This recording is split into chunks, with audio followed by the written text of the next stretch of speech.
영국 속담에 하루가 행복하려면 이발을 하고 일주일이 행복하려면 차를 사고 말을 사고 오늘날로면 차를 사는 거고 1년이 행복하려면 결혼을 하고 평생 행복하려면 하나님 앞에서 정직하게 살아라 라고 하는 잠언이 있습니다. 정말 머리 한번 잘 다듬으면, 잘 손질하면, 잘 단장하면 하루가 행복할 수 있습니다.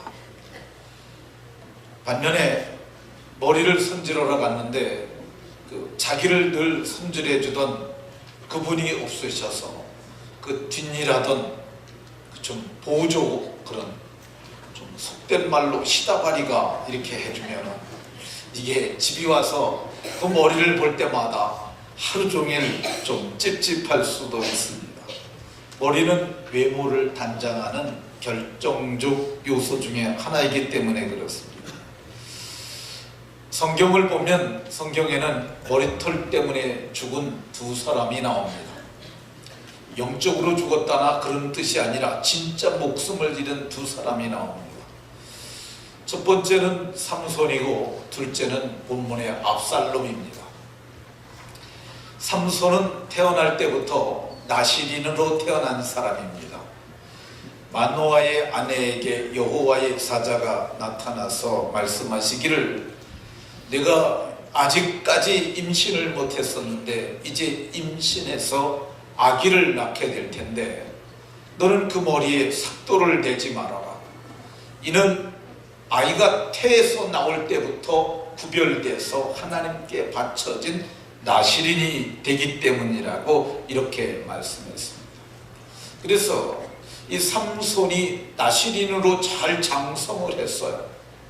근데 어느 날 그가 이스라엘 사람이 아닌 블레셋 여인 솔에게 사는 들릴라라고 하는 여인을 사랑하게 되었습니다.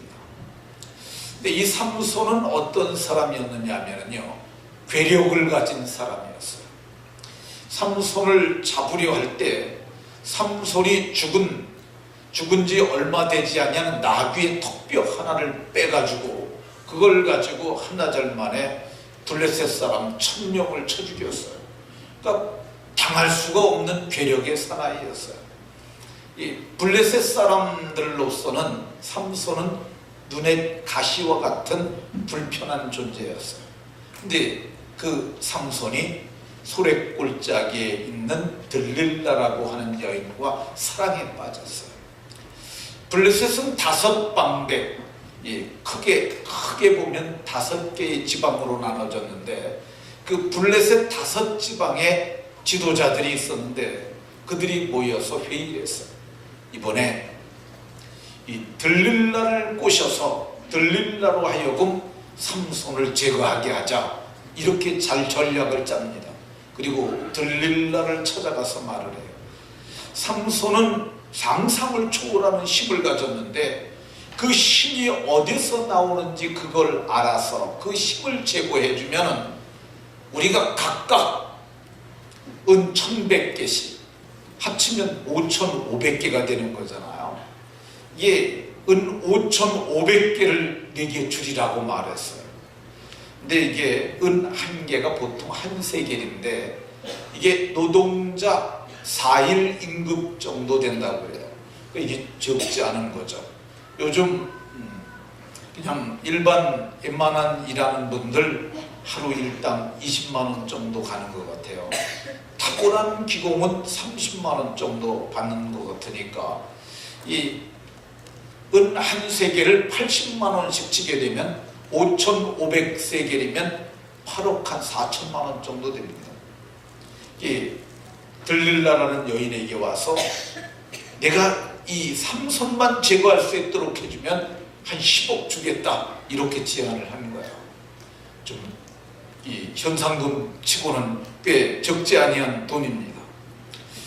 들릴라가 그 얘기를 듣고 이거 한 번만 잘 하면은 자기네 집이 이 가난에서 벗어난 것을 넘어서서 부욕해 될 거라고 생각을 하고 이제 삼손에 가서 조르기 시작합니다. 당신의 그 힘이 무엇으로 말미암아 생기며 어떻게 하면 당신이 힘이 빠져서 결박되고 굴복하게 될지 내게 좀 말해주라고 얘기를 합니다. 근데 삼손이 말하지 않아요. 근데 삼손을 계속 괴롭히니까, 날마다 조르니까 삼손이 마음이 번뇌하여 죽을 지경에 이릅니다. 그리고 마침내 삼손이 얘기를 해요. 나는 태어날 때부터 나실인으로 났는데 내 머리에 삭도를 대지 아니하였는데 내 머리 7가닥이 모두가 잘리는 그 순간 내게서 힘이 떠나고 나는 범인과 같이 되게 될 거라고 이렇게 말을 했어요. 들릴라가 그 이야기를 듣고 그들에게 가서 얘기합니다. 내가 그 힘의 비밀을 알았고 내가 그 힘을 제거할 방법도 알았으니까 올라와라. 그래서 그 사람들이 집주인을 지키고 있는데 삼손에게 내 무릎을 베고 자라고 얘기를 해요. 그래서 삼손이 무릎을 베고 깊은 잠에 빠졌을 때 그의 머리 7가닥을 모두 잘라냅니다. 그리고 이렇게 말했어요. 삼손, 블레셋 사람이 왔어요. 얼른 일어나서 당신의 힘을 떨치세요. 그런데 삼손이 아니 블레셋 사람들이 또 왔단 말이야? 그러면서 일어나서 힘을 떨치려고 그랬는데 힘이 자기에게서 이미 떠난 것을 알게 됐어요. 그래서 이 삼손은 블레셋 사람들에게 붙잡혀서 두 눈을 단도로 단검으로 찔러서 눈을 뺍니다.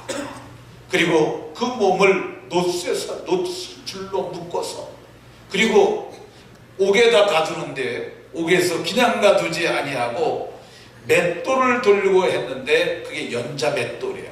그냥 소나 나귀가 돌리는 그 연자 맷돌을 메고 돌리게 했는데 삼손이 힘들어하고 쉬게 되면은 채찍질을 하면서 그를 괴롭혔고 그들이 무슨 행사가 있는 날이면은 우리의 신 다곤이 이스라엘의 기름 부음을 받은 자를 우리에게 넘겨줬다 그러면서 그를 재롱을 부리게 하고 재주를 보게 했어요.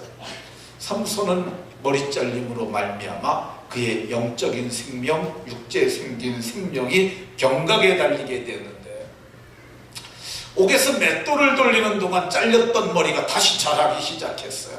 힘의 근원이 다시 자라기 시작한 겁니다. 그러던 어느 날 이제 다곤의 신에게 제사하는 그날에 다곤의 신당에 들어갔는데 그를 데려다주는 사람에게 이렇게 말했어요. 신전을 바치고 있는 중앙 기둥으로 나를 데려줘라. 그래서 그 중앙 기둥 돌기둥에 갔을 때 위층 아래층에서 사람들이 가득했는데 그가 한 번 내게 힘을 더 주셔서 나로 하여금 원수를 갚게 해달라고 단번에 원수를 갚게 해달라고 힘을 쓰며 부르짖었더니 그 기둥이 부러지면서 이 다곤의 신전이 무너지고 그래서 그가 살았을 때 죽였던 사람들보다 죽을 때 죽인 사람이 더 많았다고 이렇게 얘기를 합니다. 삼손이 왜 죽었습니까? 머리를 잘려서 죽었는데 왜 머리가 잘리게 됐습니까? 사랑해서는 안 될 것을 사랑했기 때문에 그렇습니다. 육신의 사람을 사랑하다가 머리털 잘리우고 마침내 그의 생명을 잃고 말았던 것을 볼 수가 있습니다. 그러니까 우리가 사랑해서는 안 될 것을 너무 사랑하면 안 되는 줄로 깨달으시기 바랍니다. 두 번째, 오늘 본문의 압살롬도 머리카락 때문에 죽습니다. 압살롬이 아버지를 반역하고 그가 왕이 됩니다. 그리고 그가 예루살렘 성을 점령하고 자기 아버지를 죽이기 위하여 군대를 이끌고 아버지를 압박해 갑니다. 그런데 이 다윗이 전열을 정비하고 에브라임에서 그를 맞아서 전쟁을 치르게 되는데 이 분세로 보게 되면 압살롬이 이겨야 해요. 왜 그러냐면 거기는 이스라엘 전군을 가졌고 다윗은 다윗의 군대만 갖고 있었어요. 그러니까 이길 수 없는 전쟁이었는데 성경을 보게 되면 다윗이 그날 전쟁에서 이기게 되고 이스라엘이 패전을 하게 됐다고 얘기를 합니다. 근데 패전을 해서 도망가다가 그만 압살롬이 다윗의 부하들하고 마주치게 됐어요. 그래서 압살롬이 큰일 났구나. 그래서 그가 노새를 탔었는데 노새를 채찍질하면서 마구 달아나는 거야. 근데 무성한 참나무를 지나가게 됐는데 참나무 가지가 이렇게 낮게 드리웠어요.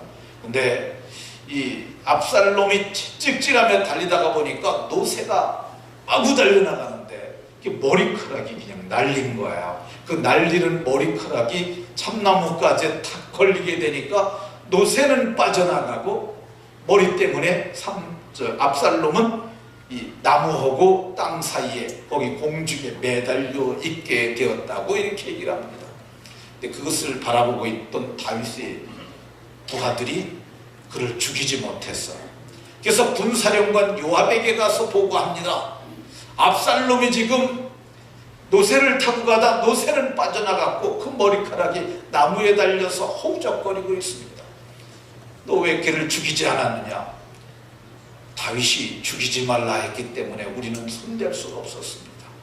그러니까 그가 단창 3개를 가지고 와가지고 그 단창을 가지고 이 심장, 염통을 찔렀다고 그래요. 그래서 심장을 찌르니까 그가 이제 죽어갈 때 10명의 부하들이 와서 그를 에워싸고 그를 마침내 죽였다고 이렇게 얘기를 합니다.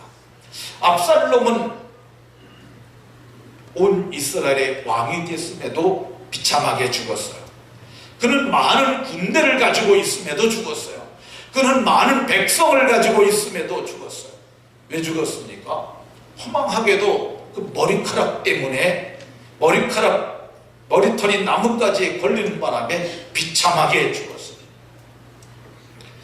압살롬은 어떤 사람이었느냐면요, 성경을 보면 이 온 이스라엘 가운데서 압살롬처럼 아름다운 자가 없었다고 얘기를 해요. 그러니까 오늘날로 얘기하면 미스터 코리아죠. 예.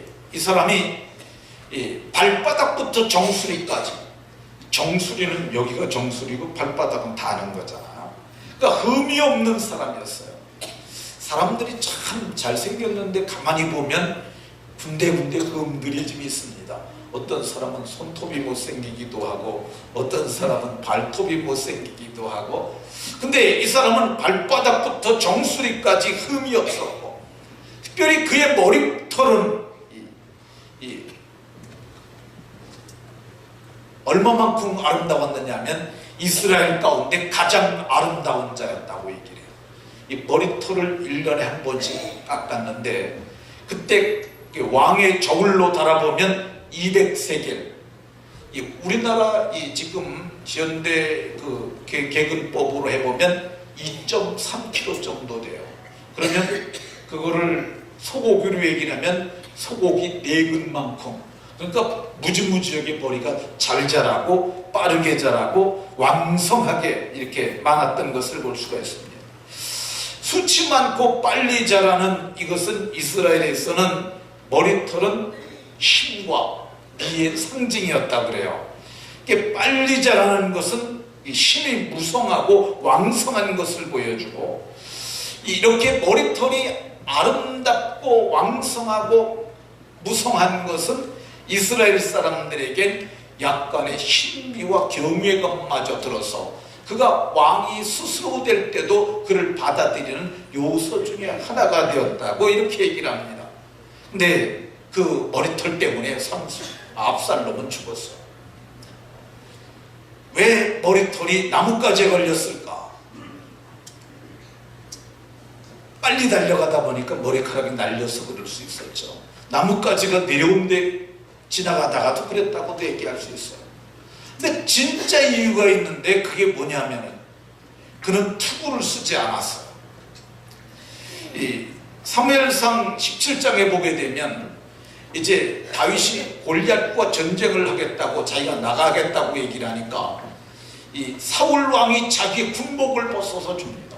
갑옷과 투구를 벗어줘요. 그러니까 노투구를 씁니다. 그러니까 장군들은 노투구를 쓰는 게 맞는 거야. 사울은 왕이었는데 그는 노투구를 늘 쓰고 다녔어요. 근데 오늘 성경을 보니까 이 압살롬은 노투구를 쓰질 않았어요.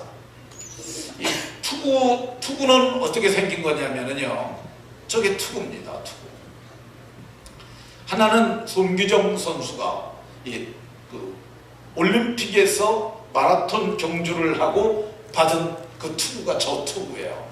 하나는 로마 병정들이 쓰는 투구입니다. 그러니까 고대 근동 지방에 저런 투구들을 썼어요. 그러니까 사울도 유사한 투구를 썼었을 거예요.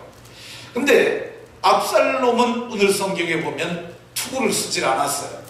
만약에 저 투구를 썼다면 머리카락이 날리겠어요? 아마 절대 안 날리죠. 근데 머리카락이 날리도록 그런 투구를 쓰지 않았어요. 왜 쓰지 않았겠어요? 그 아름다운 머리카락이 투구로 말미암아 눌릴까봐 안 썼던 것 같아요.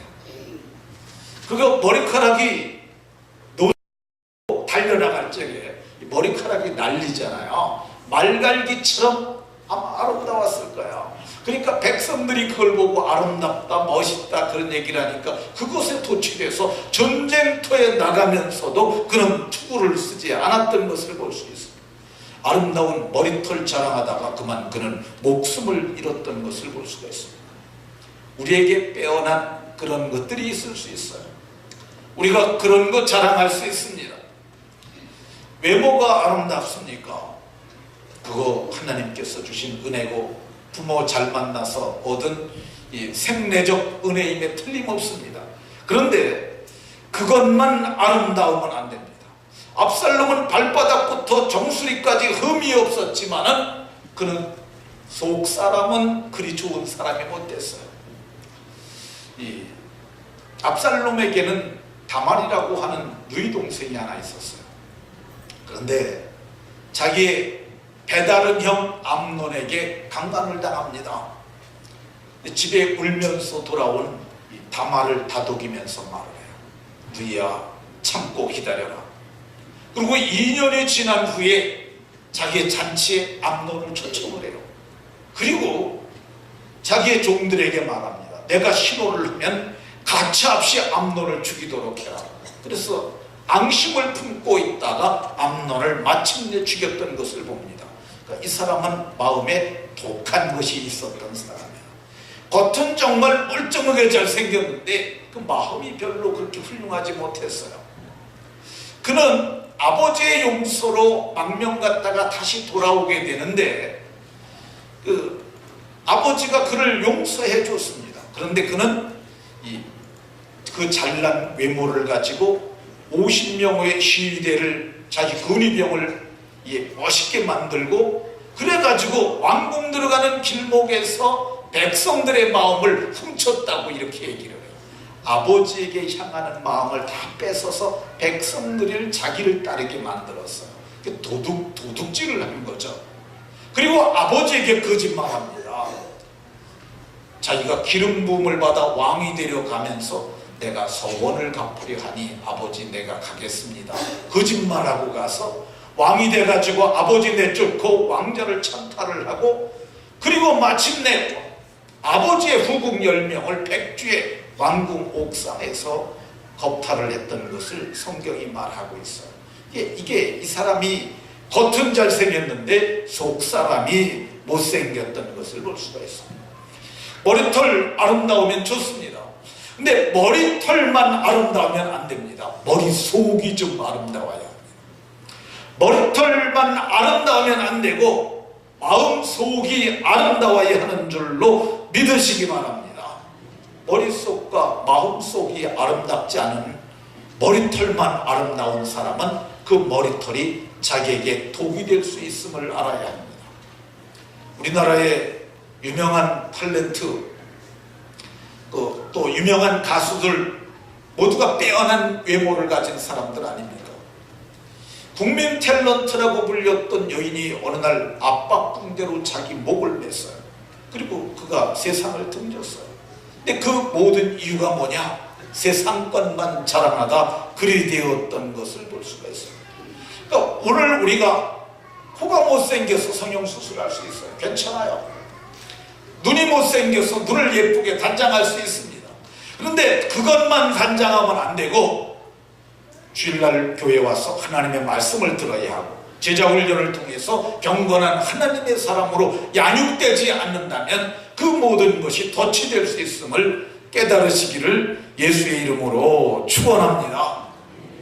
성경에는 외모만 자랑하다 망한 사람들이 참 많습니다. 대표적인 사람 사울이죠.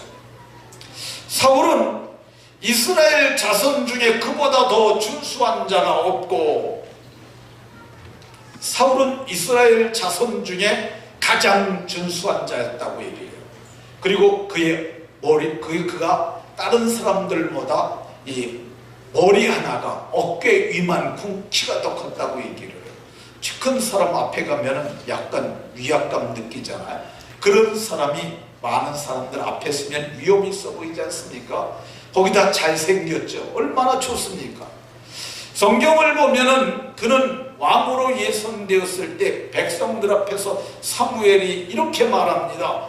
모든 백성 중에 이 사람과 짝할 만한 사람이 있으면 데려와라.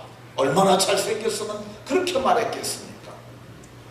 근데 외모는 그렇게 출중했는데 속사람은 자기밖에 모르는 소화적 자아를 가진 소화적 심성의 사람이었던 것을 볼 수가 있습니다. 그래서 그는 큰 일을 하고 뭘 하면 다 내가 잘했다, 내 탓이다. 그래서 자기를 위하여 기념비를 세웠어요. 자기를 위하여 기념비를 세운, 당대에 세운 사람치고 제대로 된 사람이 없어요. 이승만 대통령을 국부라고 하지만 그분이 마지막에 자기를 위하여 기념비 남산에 세웁니다. 그리고 며칠 지나지 않아서 4.19 의거가 일어났는데 학생들이 모가지다 밧줄 매가지고 동상 쓰러뜨리고 서울 시내를 끌고 다니고 나중에 버림당하고, 그분은 왕 대통령직에서 하야하고, 그리고 그가 망명길을 떠나지 않습니까?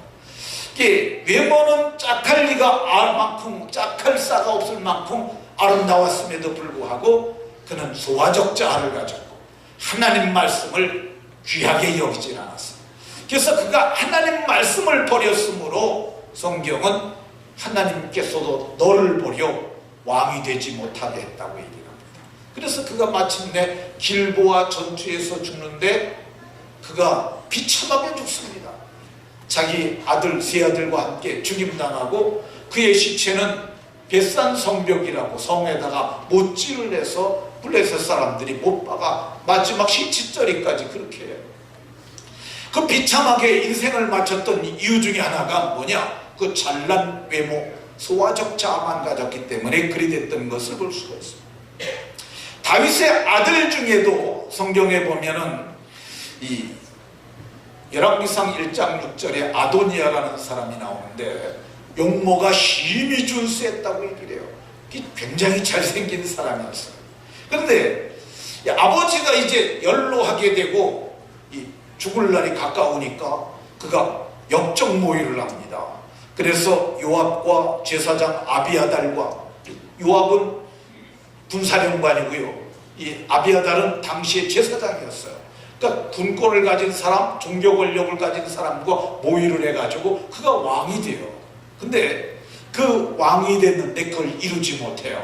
왜 그러냐면은 그가 잘난 외모를 가지고 그걸 가졌음에도 불구하고 그는 하나님이 택한 자가 아니었기 때문에 그렇습니다.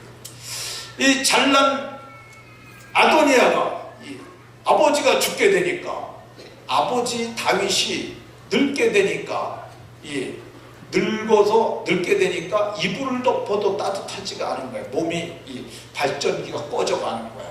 그러니까 신하들 중에서 왕이 추워하시니까 이 남자를 가까이 하지 아니한 동료를 구해서 드립시다. 그래서 아주 예쁘고 몸이 따뜻한 여인 아비삭, 동료 아비삭을 그의 품에 줍니다. 근데 이게 다윗이 그와는 성적 관계는 갖지 않고 동침만 했어요. 근데 다윗이 죽고 나니까 그가 이제 다윗의 그 아내였던 솔로몬의 어머니에게 찾아가서 말하길 동료 아비삭을 내게 달라고 얘기를 합니다. 솔로몬에게 구했더니 그가 그렇게 말했어요. 어찌해서 절대 구해서는 안 되는 것을 구하였습니까? 그가 그렇게까지 구한 것은 나중에 왕위까지 찬탈할 가능성이 있습니다. 그래서 성경은 이 분하야를 보내서 그가 아도니아를 쳐서 죽였다고 이렇게 말하고 있는 걸 볼 수가 있습니다. 그러니까 외모만 아름답고 외모만 가꾸려고 그러고 아름다움만 추구했던 사람들이 말로가 이러했던 것을 볼 수가 있습니다. 그러니까 우리는 외모만 추구하면 안 되고 내면의 속사람도 아름답게 해야 되는 줄로 믿으시기 바랍니다. 훌륭한 하나님의 사람들, 모세를 출애굽기 2장에 보면은 그가 잘생긴 사람이었다고 얘기를 해요. 근데 사도행전에 보면 그가 겉만 잘생긴 것이 아니라 하나님 보시기에 아름다웠던 아들이라고 이렇게 얘기를 합니다. 그래서 겉과 속이 아름답게 되니까 그 사람이 신실한 하나님의 사람으로 하나님의 역사를 이루는 것을 봅니다. 다윗도 성경을 보게 되면 이렇게 말합니다. 이 사무엘이 그를 불러서 그 앞에 왔는데 그의 빛이 붉고 얼굴빛이 붉은 거야. 이게 홍안이라고 부르는 겁니다. 홍안. 눈이 빼어나고 이 말은 눈에 총명이 들어있었고 얼굴이 아름다웠다고 이렇게 말해요. 외모가 출중한 거야. 근데 여기서 끝나지 않습니다. 성경을 보면은 그가 기름 부음을 받은 그날 이후로 여호와의 영에 크게 감동되니라. 외모 플러스 여호와의 영이 있었던 거예요. 이게 있어야 온전한 하나님의 사람이요 이래야만 복을 누리게 되는 줄로 믿으시기 바랍니다. 18절에 보게 되면 다윗과 하나님이 함께 계셨다고 얘기를 해요. 그러니까 다윗이 잘 될 수밖에 없었던 것이죠. 하나님이 기뻐하실 내면을 갖는 복 있는 성도들이 다 되시기 바랍니다. 지난 금요일에 제 친구 홍성대 장로님이 저를 찾아왔었습니다. 제 딸이 결혼한다고 그러니까 찾아왔어요. 근데 제가 전에도 이렇게 말을 한 적이 있는데 이 홍성대 장로님은 제가 그에게 바둑을 배웠는데 처음에 9점 놓고 배워서 2판 연속으로 이길 때마다 한 점씩 내려가기로 했는데 석 달 만에 둘이서 맞돌고 석 달 뒤에는 제가 딴 데서 가서 배워오지 않았음에도 불구하고 제가 9점을 깔아줬다고 말씀을 드렸습니다. 제가 바둑을 잘 두는 것보다 그 친구가 못 뒀다는 거기에 제가 방점을 두고 말을 했습니다. 학교 다닐 때 그분은 전교가 반에서 60명이 있으면은 늘 60등 그 정도에 있었던 사람, 59등, 60등은 늘 그 사람이 했었어요. 근데 그 친구가 이제 저쪽으로 남양주로 이사 가가지고 뭐 장로님도 되셨다 그러고 또 유치원도 뭐 300명 이상 뭐 수용할 수 있는 학교만한 유치원을 줬다고 그러고 그래서 제가 초청을 했습니다. 장로님들만 특별 새벽기도에 강사로 초청했었는데 그때 그 친구도 왔어요. 그래가지고 마치고 요 밑에 집에 해장국집에 가서 아침을 제가 대접을 했어요. 밥 먹으면서 얘기를 하는데 그 친구가 그래요. 나 지금 뭐 연대에서 뭐 석사과정하고 있는데 나 대학 강단에서 좀 강의를 좀 하고 싶다고 그래서 근데 제가 그 얘기를 듣는 순간 속에서 배알이 뒤틀려가지고 진짜 이 말은 안 했는데 자식아 너 같은 돌대가리가 교수를 하면 나는 네가 교수하는 대학에 총장하겠다. 아니 진짜 그 마음이 있었어요. 그랬는데 제가 그냥 그러냐 그러고 넘어갔는데 지금 서정대학에서 서정대학에 와서 강의하고 있습니다. 그러니까 여기 강의하러 왔다가 그 얘기 듣고 저를 찾아온 거예요. 세계대학에 나가서 강의한다고 그러더라고요. 근데 그 친구가 저한테 얘기를 해요. 내가 정말 소민말이 그래가지고 목장하지 않았었냐. 근데 내가 그 머리는 너도 알다시피 우리 형제 중에서 제일 공부도 못하고 그랬지 않냐. 근데 자기도 아는 거야. 자기가 돌대가리인 것을. 그리고 그 형이 있는데 그 형은 정말 재능이 뛰어난 사람이에요. 설교 참 잘합니다. 목사인데 설교만 잘하는 게 아니라 찬양도 잘하고 재능이 진짜 뛰어난 사람이에요. 정말 잘난 사람입니다. 외모도 훌륭하고 모든 면에 훌륭한데 그 사람은 지금 한국에서 목회하다가 실패해갖고 중국에 가서 선교하고 있어요. 근데 그 사람이 그래요. 그 친구가 말하길, 내가 생각하기에 나는 머리도 나쁘고 모든 게 다 부족한데 내가 생각해도 자기는 진실한 거 하나 있다고 그래요. 근데 그 친구는 정말 진실해요. 그러니까 교회를 지금 예수 믿고부터 지금까지 한 번도 빠진 적이 없는 사람이야. 새벽기도 칼같이 나가는 사람이야. 아주 새벽기도 뭐 장로님이라서가 아니라 그 친구는 집사 때부터도 새벽기 나갔어요. 새벽기도 열심히 하고, 아무리 어려워도 11조를 안 드린 적이 없어요. 온전한 11조 드리고. 그게 자기가 말하는 게 뭐라고 그러냐면, 내가 유치원질 적에 그때 IMF 지나고 바로 줬다는 거야. 근데 다른 사람들이 다 뭐라고 그랬다는 거예요. 그 건물에서 그냥 하지, 그걸 왜 그 건물을 거기다 유치원을 크게 짓는다고 돈도 없으면서 오느라고, 저는 좀 표현이 그럽니다만 개고생하는지 모르겠다고 무지무지 고생하면서 그 줬다는 거야. 근데 그때마다 자기가, 하나님 돈이 없어요. 어떻게 하면 좋아요? 근데 자기가 그래. 내 속에 소원을 줬는데 내가 이걸 어떻게 할 수 있겠냐는 거야. 그래서 불같은 소원을 줬어서, 그래서 그걸 이루기 위해서 근데 하나님이 누굴 생각나게 해주시는데, 그래서 그 사람을 찾아가서 얘기를 했대요. 자기는 그 사람이 그렇게 돈이 많은 줄 몰랐대요. 그러니까 찾아가지고, 내가 지금 유치원을 짓는데 지금 돈이 부족해서 그런데 있으시면 좀 나를 좀 도와주시면 안 되겠냐고 그랬더니, 그분이 한참 있더니 얼마 필요하냐고. 필요한 거 얘기를 했더니 그걸 다 줬다는 거예요.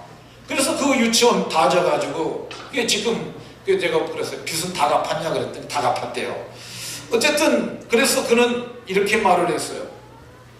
나는 하나님께 기도했고 하나님께서 이루신 결과를 보고 나는 감사의 눈물을 흘린 것밖에 없대요.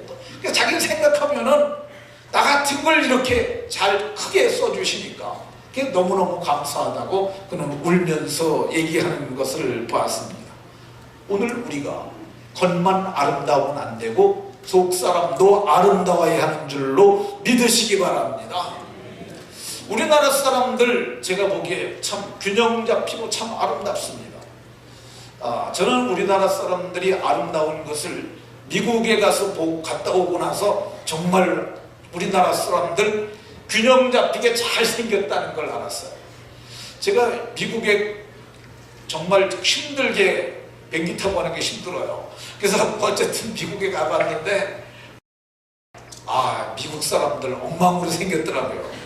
정말이에요. 텔레비 나온 거는 그냥 잘생긴 사람들만 나온 거고, 가보게 되면은요, 미국 여자들 몸이 이게 이렇게 있잖아요. 몸이 다리가 이렇게 있고 엉덩이가 이렇게 나와가지고 이게 산처럼 생겼어요. 그래가지고 몸이 이렇게 똑바로 서지 않고 이렇게 섰어요. 이렇게. 그리고 엉덩이 뒷부분이 이렇게, 그래서 뒤에서 보면은요, 꼭 소 같아요. 소. 엉덩이 두 개가 이렇게. 그러니까 우리나라 사람들 너무 잘생겼잖아요. 정말 몸이 잘생겼어요. 몸매들이 다 좋아요. 그런데 더 이뻐지겠다고 그냥 살 빼고 성형하고 그러는데, 근데 이거 하지 말라는 거 아닙니다. 하더라도 속 사람도 좀 단장하라는 거예요. 베드로 사도가 너의 단장은 머리를 꾸미고 금을 차고 아름다운 옷을 입는 외모로만 하지 말고 속사람도 좀 단장하라고 얘기를 해요. 속사람, 그게 마음에 숨은 사람, 그게 진짜 나예요. 이거는 지금 있는 거는 우리가 서로 식별하기 위해서 하나님이 주신 거고, 이거 땅속에 들어갔다 나오면은, 화로에 들어갔다 나오면은 제 한 줌으로 바뀌고 맙니다. 진짜 나가 있는 거야. 마음에 숨은 사람, 이거를 안정한 심령에 썩지 아니할 것으로 단장하라고 이렇게 얘기를 합니다. 마음에 숨은 사람을 온유함으로 단장하라고 얘기를 해요. 온유한 사람 되어야 해요. 성경은 이것이 하나님 앞에 값진 것이고 하나님께서 이것을 갚아준다고 이렇게 말하고 있습니다. 그러면 속사람이 아름다워지려면 어떻게 해야 할까? 로마서 7장에서 바울 사도가 내 속사람으로는 하나님의 법을 즐거워하되, 하나님의 법이 성경 말씀이에요. 성경 말씀을 즐거워하고 성령으로 말미암아 속사람을 능력으로 강건하게 하라고 말하고, 속사람이 날로 새로워져야 함을 말합니다.